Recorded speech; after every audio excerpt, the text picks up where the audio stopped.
বিয়ের আগে বোনদের মানসিক প্রস্তুতি। বিয়ের আগে মেয়েদের মানসিক প্রস্তুতিটা কিন্তু সবচেয়ে বেশি।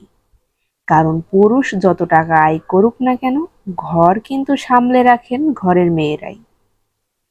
পুরুষ হলেন ঘরের ড্রাইভারের মতো, আর মেয়েরা হলেন সেই ঘরের ইঞ্জিন। ইঞ্জিন ছাড়া যেমন গাড়ি চলবে না, ড্রাইভার ছাড়াও গাড়ি চলা অসম্ভব।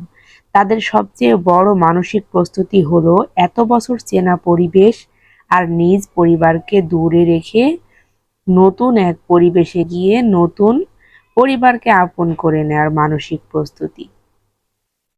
তাদেরকেই এখন থেকে জীবনের সুখ দুঃখের অংশীদার বানিয়ে নেওয়ার প্রস্তুতি। মেয়েরা স্বাভাবিকভাবেই বাসার সবচেয়ে আদরী হয়ে থাকে। তাদের আবদারও থাকে অনেক বেশি। আবার কেউ বড্ড অভিমানী হয়ে। কিন্তু বিয়ের পর এই মেয়েকেই অনেক আবদার পরিস্থিতি বুঝে মনের মধ্যেই চেপে যেতে হয়।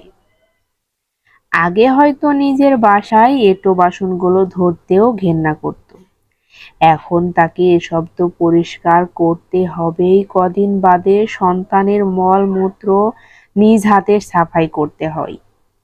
অথচ বিয়ের আগে এর মানসিক প্রস্তুতি না থাকার কারণে অনেক মেয়েই শ্বশুরবাড়ি এসে ভেঙে পড়ে, মন খারাপ করে বসে থাকে। সবাই এমন তো নয়, অনেকেই ছোট থেকে ঘরের সব কাজ করা শিখে নেয়। তাদের জন্য বিয়ের পর সবকিছু মানিয়ে নেওয়া অনেকটাই সহজ হয়ে পড়ে।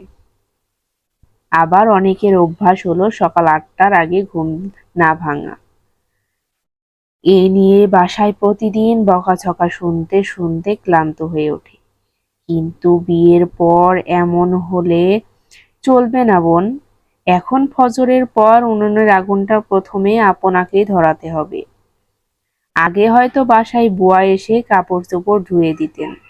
শ্বশুর বাড়ি তো বুয়া নাও থাকতে পারে।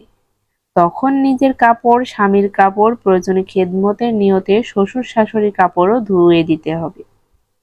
বিয়ের পরে মেয়েদের সবচেয়ে বেশি যে জিনিসটা সহ করতে হয় তা হলো শ্বশুরবাড়ির বিভিন্ন আত্মীয়দের কটু কথা। বাবার বাড়ি থেকে কি দিলো, কে কি দেখতে আসলো, রান্না এমন কেন, শরীর এত শুকনা কেন, মাথায় চুল কম কেন, বাবার বাড়ি এত যাওয়া লাগে নাকি, বছরে একবার গেলেই তো হয়।